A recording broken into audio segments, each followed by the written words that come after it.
Assalamualaikum warahmatullahi wabarakatuh. Salam literasi. Perkenalkan, nama saya Yanti Kusmayanti. Saya merupakan pembimbing literasi dari SDN Baros 2. Di sini saya akan menyampaikan sebuah pidato. Pidato ini terinspirasi dari buku yang saya baca yang berjudul Membentuk Generasi Cerdas dan Berkarakter.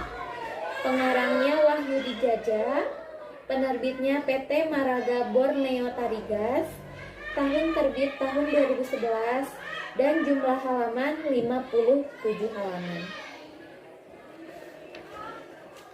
Assalamualaikum warahmatullahi wabarakatuh.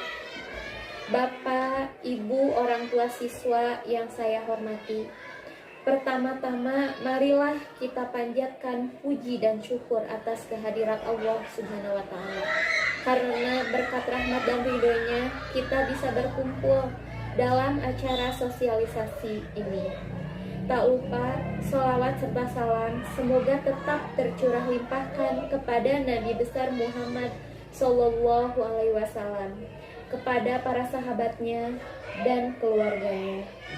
Semoga kita termasuk ke dalam umat Nabi Muhammad yang selalu istiqomah dalam menjalankan ajarannya. Terima kasih kepada Bapak dan Ibu orang tua siswa yang telah menghadiri acara sosialisasi ini. Melihat pentingnya acara kali ini, yaitu membahas tentang membentuk generasi cerdas dan berkarakter. Di sini akan dijelaskan bagaimana cara untuk membentuk anak peserta didik menjadi anak yang cerdas dan berkarakter. Bapak dan Ibu, keluarga merupakan kunci pembentuk karakter anak. Keluarga merupakan tempat paling tepat untuk menanamkan norma dan kebiasaan serta perilaku yang penting bagi anak. Orang tua harus belajar dan menemukan bagaimana metode yang tepat agar merangsang pertumbuhan dan perkembangan anak-anaknya. Seluruh orang tua pasti menginginkan anak yang cerdas, tetapi banyak dari orang tua belum mengetahui bagaimana cara membentuk anak menjadi anak yang cerdas. Ada 3 faktor yang menentukan anak menjadi cerdas. Yang pertama yaitu keluarga. Keluarga harus menjunjung tinggi sportivitas, prestasi, demokrasi, dan keragaman. Orang tua jangan memaksakan anak sesuai dengan keinginan orang tua, tapi kita juga harus melihat apa yang diinginkan oleh anak.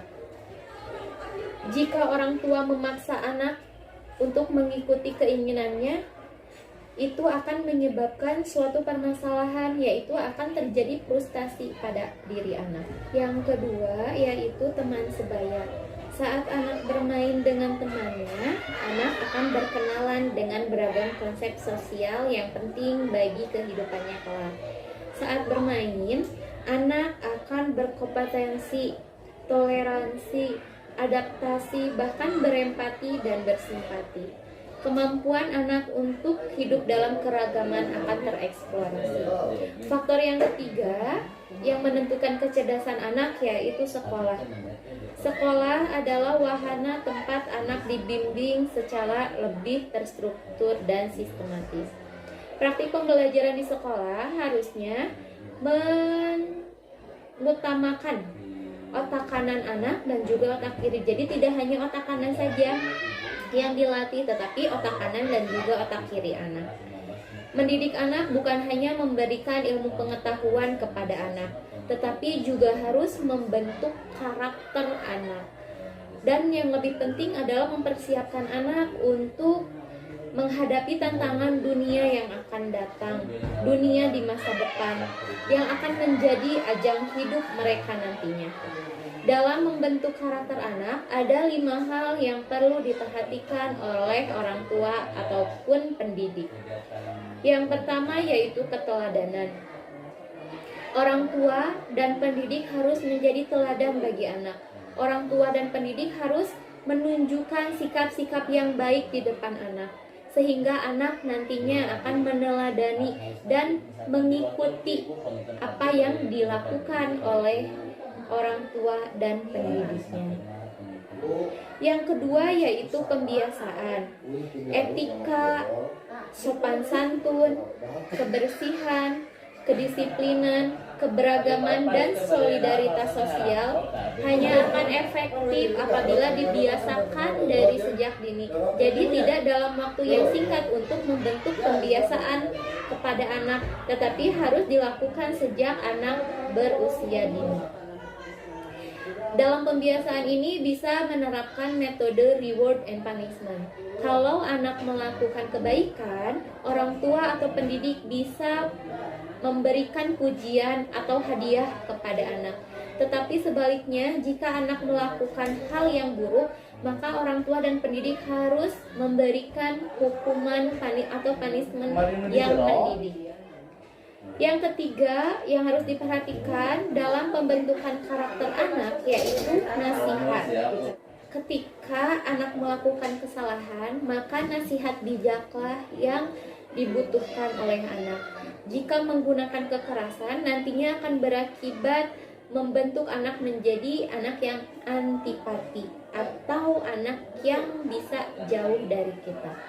Yang keempat yaitu pengawasan. Orang tua bisa melakukan pengawasan secara langsung dan tidak langsung, sesuai dengan tingkat perkembangan mental, psikologis, dan intelektual anak.